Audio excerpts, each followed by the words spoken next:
Hello, everyone. Welcome to Unify the Whole session for Father's Day this month, entitled Fathers Are Important.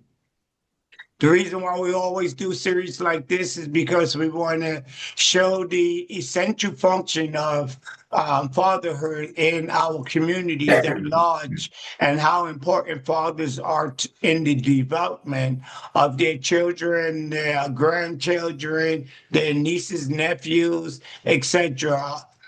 Fathers are just as essential as mothers. Well, we need them both inside of the household and within the community, and it's just good for young men to see older men standing up and taking responsibility.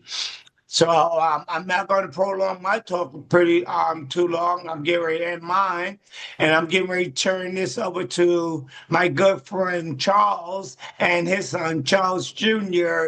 to talk about fatherhood, fatherhood for Charles and for Charles Jr. to talk about what it's like to have a father in his life. So Charles, I guess Charles Senior, I guess you're going first. Okay, we'll take it away. Thanks so much, Ray. It's great to be here. It's always good to be able to share your experiences, whether they are work experience or fatherhood experience, or like I'm right now, I'm dog sitting, so I have some new experience along those lines. But whatever the experiences are, if you just keep them to yourself, you're really doing a disservice to blessings that you've received. And Ray, I can't think um, of a more powerful blessing than the blessing of fatherhood. The I know from I know from my experience based on being a son. I had my own preconceived ideas of what a father should be. And some of those was taking the outstanding characteristics of my dad. He was about family, and his main goal was providing. And sometimes keeping the main thing comes at an expense of other things that are as important and depending on the situation, maybe even more important. So I was able to take from my dad this desire, right, to be the provider of the family. But it didn't play out that way initially because of my own shortcomings and decisions that, I wish I could go back in time knowing then what I knew now. But it was ingrained in me, even if I didn't meet up to not just his expectation of a father providing, but my own expectations of a father providing. But it was to be in a time that wasn't my timing. It was to be in a time that my God had for me, and I'm appreciative of that. I take from that experience this this this desire, this almost unhealthy desire to provide. I say unhealthy because my father worked 6 days a week minimum. If you could get overtime on that seventh, it would be 7 days a week. I would rarely spend time with him because his whole focus was about working and providing um, things that I needed um, uh, to kind of make me more of a full rounded person. The nurturing I needed from my father, not from my mom. Mom provided love and so forth, but to the love that is so important in a family dynamic, so important in a father-son dynamic, I think. That was something that was missing, and I didn't realize the impact on my life until as I got older, because it was like, well, I didn't get what I really wanted. What I really needed was that love, that approval, those hugs, things that let me know that I was important to him. Although I knew it, right? But my dad was old school, so he wasn't about voicing those things. He wasn't about showing that demonstration. That's not how men acted. So there was a part that I earned, I yearned for, but unbeknownst to me, it would forge the father that I became. So that part of being a provider, I'm so grateful for what my dad gave me, that instilled in me that desire to do that. Took a little while for the desire to catch up with my actions, but once they did, it was important to me. But then I was on a mission to make sure that that part of a father-son relationship, the love part, the part that let me know that you needed me to be a part of your life. I was on a mission to make sure that my boys didn't feel that way, and you know, humbly think that that was a mission that was accomplished, and thankful for that. Yeah, so instilling a work ethic in both my boys, all my children, but we're talking about my boys, is that's accomplished. I think both my men are fantastic young men. One is raising a family, one's preparing to raise a family. Both are married men, both are homeowners, both are providers. And I definitely, I don't care what, I don't need nobody to tell me I've done a good job at that, because my eyes don't lie, and I've seen the men that they've become. So, mission accomplished, right? The other part, and I think so much of what's missing in relationships with sons and fathers is that part that, hey, it's okay to want you to want me. It's okay to want you to understand how much you mean to me. Yeah, the importance of like protecting your children, right? Little kids growing up, right? You're always worrying about, don't ride that bike too fast and stay out the street and all the natural things. And then even in our community where we have to take it to another level, where we have at some point in time, we have to have that talk, right? About how you respond if you're stopped by the police. As Black men, how do you respond? We have to have those conversations about how Black men are perceived by the world at large, and how you want to always be better than, because if you're just great, you won't be seen as great. You'll be seen as average. And having those conversations with the boys was repetition, over and over and over and over. But they were essential, I think, in developing a good father-son relationship, because I think they then seen what they couldn't witness or experience, but I did. So they were able to, and they believed me, right? That's the other thing, is having trust and having belief. And that's earned too, right? If I was a father that always was BSing, was always lying, was never around, was about do as I say, not as I do, then the credibility needed to say, hey, trust me, this is what you need to do in life, would not have been there.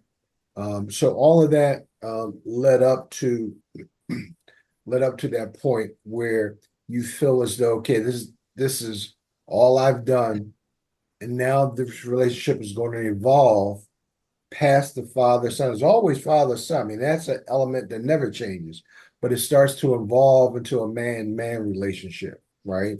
The guy that you can count on, the guy that you can turn to, and that's not a one-way relationship.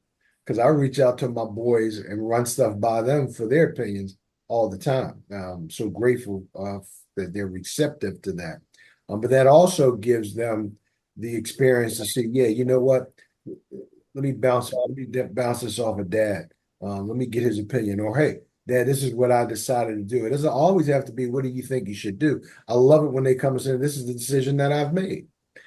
Even in some cases, I may not agree. It may not have been the way I would have went, right? But then I love to be proved wrong. Their decision was perfect for them at that time. So that relationship growth from just strictly father son to man on man. Always, yeah, dad is always there, but his experience, his knowledge, the things that he's went through, being able to pick some of that stuff off of my brain and use it as they see fit is huge. Yes, I am just so grateful because I see in our society the the family structure just being unraveled and being decimated. We see in our community the fatherless structure of a family, and to say that could have been easily a path that we could have went down as a family, only through God's grace that's not the case. I am just so grateful for that. I've had men tell me, good friends, people Ray, talk to me about my relationship with my boys. Talk to me about being a good dad, right? A good grandfather and things like that. And they're so appreciative. I really appreciate that. And I'm humbled by that. But more than anything else, I'm grateful for that. I'm grateful for the ability to influence somebody who I love. You love as much as you can love anything that walks the face of this earth. That's how you feel about your children. There's a love there that only another parent can shake their head and be like, yeah, I know what you mean, right? But to evolve into that friendship and that relationship with another man, which is something that I wanted so much with mine and really didn't come about until my dad was really elderly and failing health, that we were able to build up that part of the relationship. Being a father, being a man, and being able to witness the growth of my boys, of being able to witness their acceptance of me for the man that I am, being able to witness their desire to take a lot, not all, but a lot of who I am and make it their own, is beyond anything I could have wished for, because I couldn't have wished for things to be as good as they are. So I'm grateful. I think it's unparalleled, the relationship between men, and that relationship between a father and a son. You talk a lot about the mama's boy and the relationship with mom and dad. And I got three daughters, and I'm a daddy's girl dude as well. But it's nothing like your boys. It's nothing like your legacy. It's nothing. And then the stuff that I miss from my dad. Here's another great filler: watching him give it to them. Right? Like, I could never get the hugs from dad, but to see dad hug his grandboys. One of them is my oldest is like 6'4", about 240 or so, big dude. And we and Charles will attest to that. It's mandatory. All the kids, but I'm talking about my boys. You don't hang up the phone from dad without the last word is "I love you, dad." You don't walk out of my presence without the last thing is a hug and a kiss on the cheek. To let my boys know how much I love them, and to let me know how much they love me. And I can't think of any better part of the relationship than love when it comes to my sons. So I think that's about it. Unless there's any questions related to that, then I'll pass that back to you, Brother Ray. Okay, thank you, Charles. We're just gonna move right along. I don't want to disrupt the flow to Charles Jr. and let him begin to have his conversation with us about you. Oh, Thanks for having us, Ray. Thanks for having us, truly, Dad. I mean, well said. I get my flair for vernacular from you. I know. I really appreciate this platform here to talk to everyone about something that is very personal to me. Having such a close relationship with my father, and being a member of our community, and that's really where I want to start. Is addressing the elephant in the room. A lot of folks have this false assumption that folks within our community don't have that strong masculine influence, and ergo they aren't able to continue a healthy chain. They only pass along trauma or bad traits, and there's no in between. And that couldn't be further from the truth. I'm not saying by any means that I'm infallible or I've made no mistakes, or, even as my father has said, that he's been infallible for his entire life, or he's never made a mistake. But it's in spite of our shortcomings, how we show up and how we are there for those whom we love, how he, in spite of how he may say is a slow start, or how his actions didn't match his intentions, he was still always an exceptional father, to the letter, to the T. Something that a lot of folks like to say is, fathers within our community aren't present. And then something that I've observed from being, in different environments is that while that may be the stereotype for us, you have a stereotype in other cultures where their fathers, while they may be present, they are not quite engaged. And I can certainly say without a shadow of a doubt that my father gave everything to both of those. He was always present and he was always engaged. Always, always.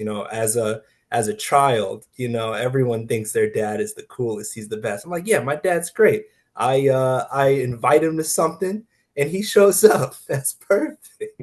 I let him know what's going on. I let him know what I need, and he's there for me. And he gives me a hug, passed me on the back, told me I did good, and that's all that a kid really thinks about.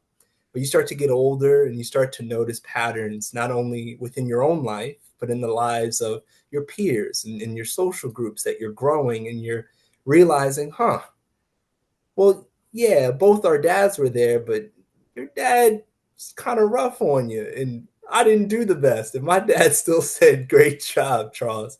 Good job. Good job. I'm proud of you. I'm here for you and I'm proud of you. This is how we can do better next go around. Um, Even when I didn't deserve it, again, I'm not infallible. I've made my fair share of mistakes to get to where I am here in life. And in the good, in the bad, in the just and unjust, my father was there with a bat in his hand, ready to swing for me every single day of my entire life. I can't say I always deserved it, but I can certainly say I've always appreciated it. And that's something that I've really taken to heart as I've gotten older, and now I'm navigating in the adult world. And as my dad mentioned, we're my wife and I are buying homes and making decisions and really consulting each other. And there's a lot that goes into that. As a man within our community, there's a lot to consider in each and everything that we do. And it's really easy to lose your way, to second guess yourself, to have outside forces plague your intentions and mess up the entire trajectory in which you set for yourself. It's so easy. But where I'm fortunate is that my dad was there. My dad was present. My dad was engaged. My dad met me every day with support and love. And in that, he gifted me a blueprint that I had not realized the value of until I was in the thick of it.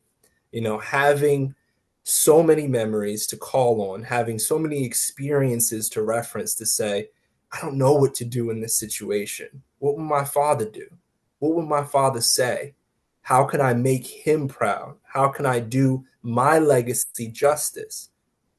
All those things combined roll into something that is so powerful.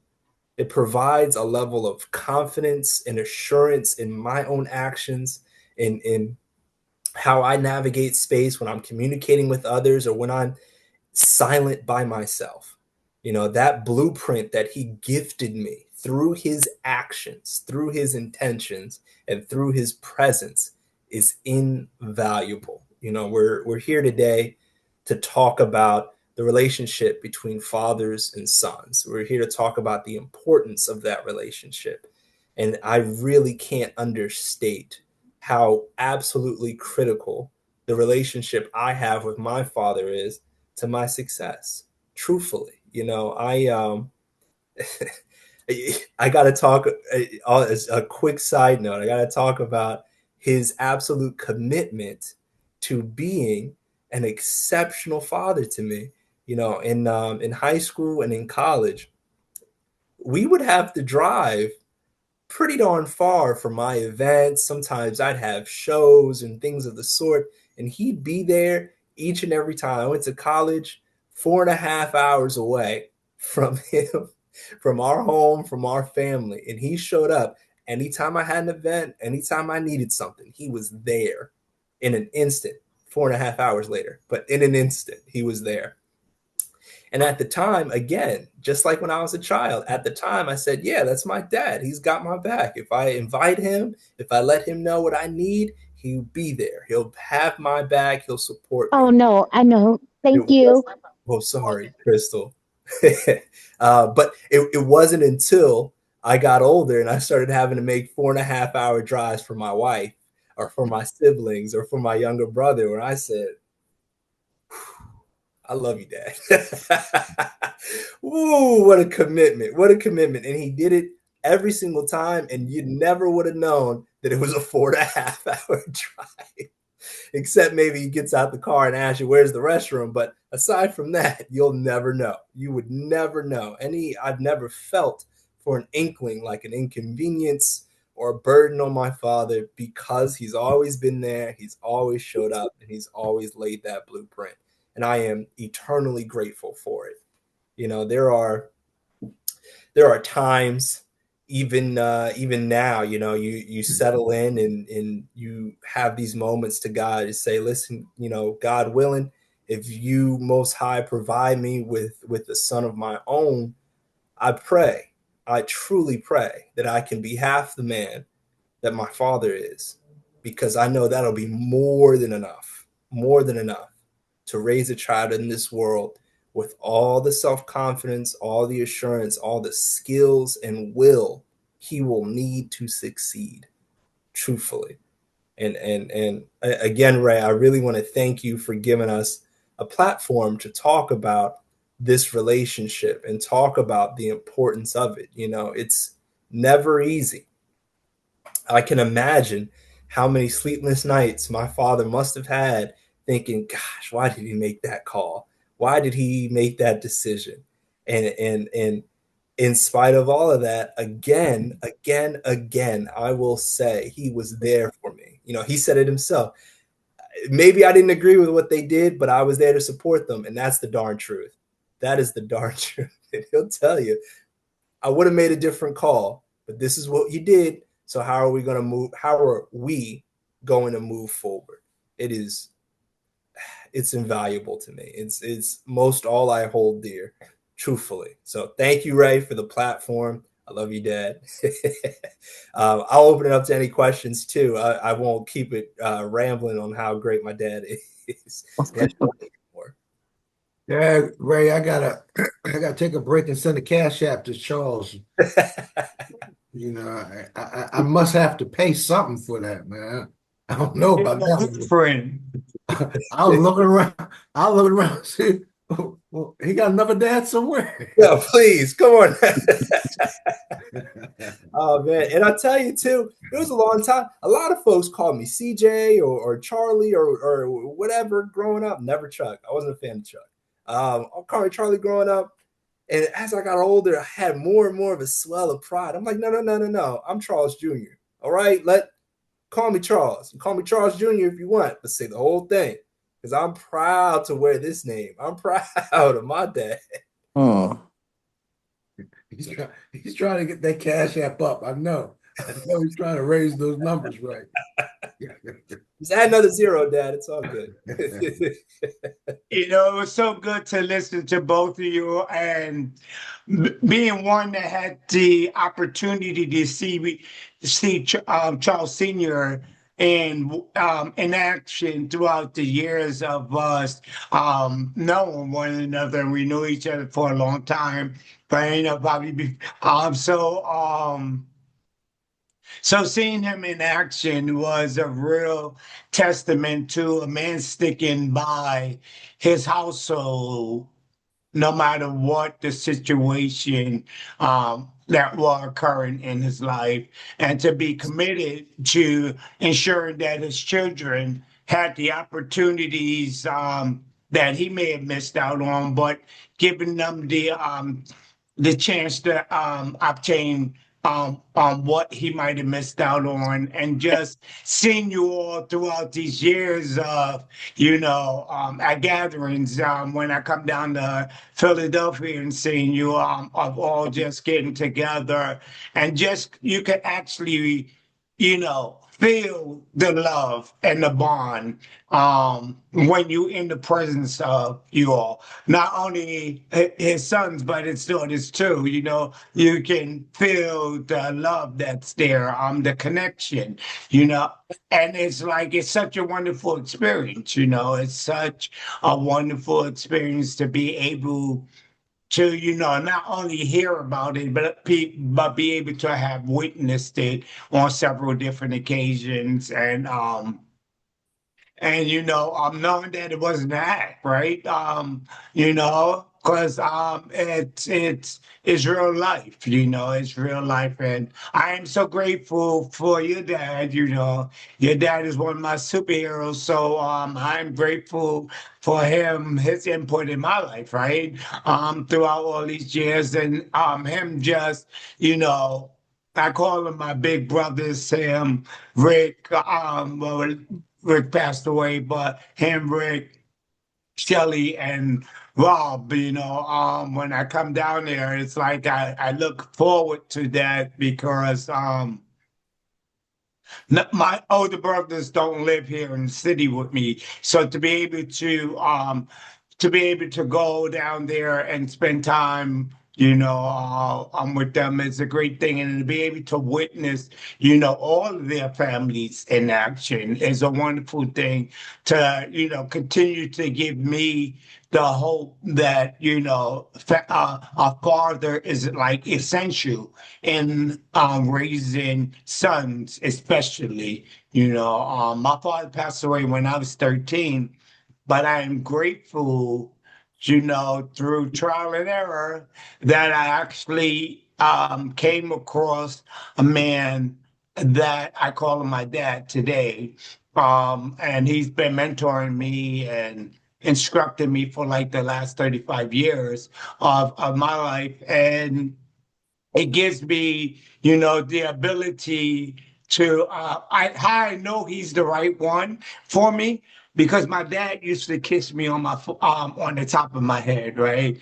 And meeting him and then hanging out with him, he does the same thing, kiss me on the top of my forehead, like this one of the great deacons in my old church, Deacon Reed. And that's how, for me, that's how I know that, like, my father is watching over me to make sure that the right people are in my life to help God to fill in for him while he's not here. So I'm grateful for that, and That's that's a great point, Ray. You brought up the name of a couple of guys that they long passed the threshold of being friends, and they became my brothers. But to like Charles Jr., to all my kids, that's Uncle Rob. It was Uncle Rick, and it's Uncle Shelley. And one of the things that I've witnessed, and in talking to other men in a different format, was the thinking that the only person that can raise or teach my boy is me, dad. And that's a misnomer as well, right? If you have good solid as a man, if you have good solid men around you, right? Then you welcome their input into helping you raise a boy. If you got good solid men around you, you trust when because there's been times when my boys have went to one of these guys where you can trust that the feedback that they get from them is going to be solid feedback that's morally right, has the right reason and has a care for, in other words, there's an affinity for your child that they would do for your child like they would do for their own. So when you look at a father and a son relationship, if you are blessed enough to have good men in your relationship, good solid brothers in your relationship, then they have to, in my opinion, they have to be a part of that picture, of that whole. There's another piece of the whole to raise your boy up in. You talk about, the community is a job. Back in the day, it was the guys on the block, the old guys on the block. Mr. Lacey across the street, would get on me if I was doing something wrong or give me some direction. When I went to play ball, it was the old heads that would give me some good direction. They wasn't saying come over here and drink this 40. Well, they didn't have 40s back then, but but the men I have, I'm blessed to have in my life that are part of Charles's life and Maurice's life and even my girl's life. But I trust them with my boys. Yeah, I would argue, Dad, that's a blessing that you earned. It of course everything is by the grace of God, but it's something to say that you and your actions and your mindset has cultivated such a strong group of other strong, like-minded, honorable men. The brotherhood is unbelievably strong between you and my many uncles, but that's something that you forged through your own actions, and it's something that plays into that blueprint, something that I look for. When I'm meeting other people, it's like, does this person add to my life? Can I trust them? Do I share the same values as them? And it's something that is incredibly important to me because of the example that you set. Excuse me. It's a blessing for sure, but it's a blessing that you've earned truly. Thank you. Would anyone else like to comment or say anything, about their relationships with their father, or or just want, any feedback on anything, or have any questions for Charles Senior and Charles Junior? Oh, uh-uh. How you doing, What's wrong, Aaron? Aaron? Ah, Be uh, honest, man. This is no judgment zone. it's it's a little too soon for me. But I definitely love hearing the story of the Charleses. It's definitely just an inspiration. You guys don't know, my dad actually just passed away this year, a little bit early, so it's a little bit difficult for me Yes, to yes, venture into that space a yes, little yes. bit. Um, And when I look out at you guys, it's like, wow, that's an amazing story to hear. To hear you, Charles, talk about your dad like that. It's just like, that's it right there. That's the formula for success. That's how you break that generational curses, or the stereotypes that they have for us men in our community. So, kudos to both of you. You guys are, blazing a trail, and I look forward to seeing you guys do that with generation after generation after generation. Thank you. Thanks, Aaron. Thank you, Aaron. Our deep, heartfelt condolences. I lost my dad a couple of years ago. But the one good thing is he got a chance to see some things that I'm grateful that he was able to see. He was always with me. You know, Oh. he's always with Charles. As a matter of fact, our plan is because my dad's birthday is Friday. So our plan is to go up to the cemetery Friday, and we just had to change it because one of the daughters had to push back. But we're gonna go up. We're gonna take cupcakes. We're gonna sing happy birthday. We're gonna do the thing that we normally do, right? And I pray that you're able to have nothing but good memories for your dad, man, and our condolences to the family. Oh, thank you. I appreciate it. My story's a little bit different from you guys, but again, a little just a little Yeah, too early for me to talk about that yeah, right yeah, now. You yeah, know. absolutely. Of course, of course. You know, I think it was Charles Jr. had brought this. I know, Charles Jr. had brought this up about having, strong men that kind of resemble or have the same qualities and values that his father have around him. You know, I don't have any children, but my nephews and my nieces, it's a lot of them. Growing up were kind of like my children that I had to look out for. Because some of their dads were around and some of them weren't around. And male presence is, I believe, essential in the development of young people to kind of give them some direction and to provide some stability on the essentials of what you need to do to keep moving.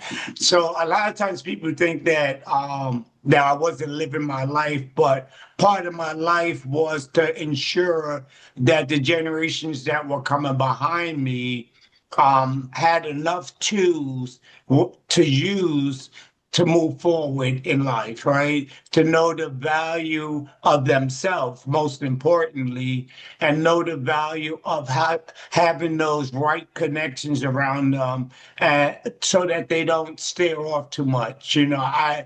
Accountability is everything. If you cannot be accountable for yourself, or you don't have friends that make you accountable for yourself and you make them accountable, then that's probably the wrong type of people that are around you. And I just always wanted my nieces and nephews to let them see that there's a male presence here, of just trying to lead the direction as best he can. I have my own shortcomings as well.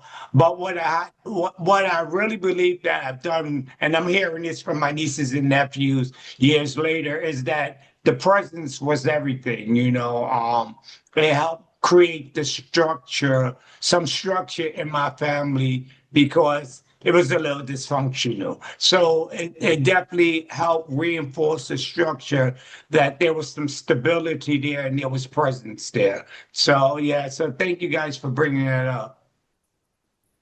Of course, of course. Is there anyone else that would like to say anything?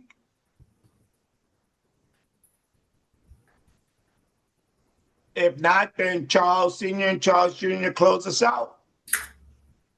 Okay, so I just want y'all to know I used to have a full head of hair too.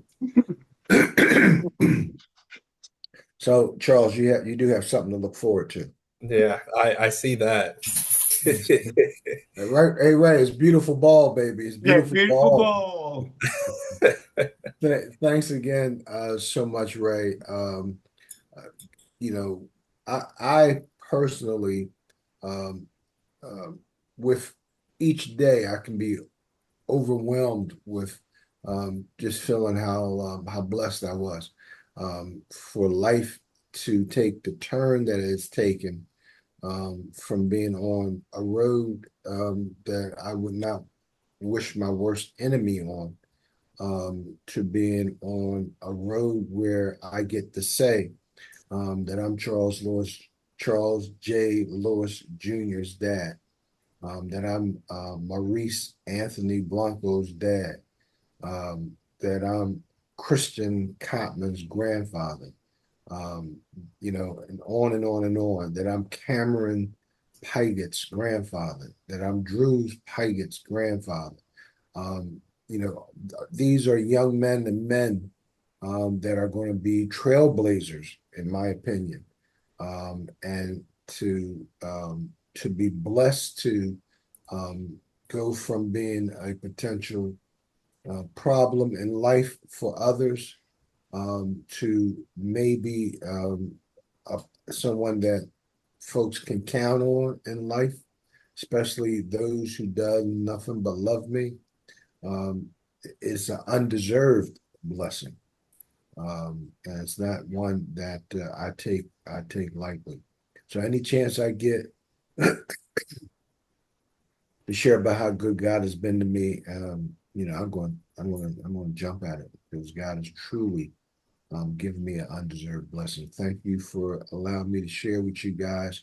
I appreciate you, Aaron. Again, my condolences and thoughts to you and your family. And until we meet again, my brothers and sisters.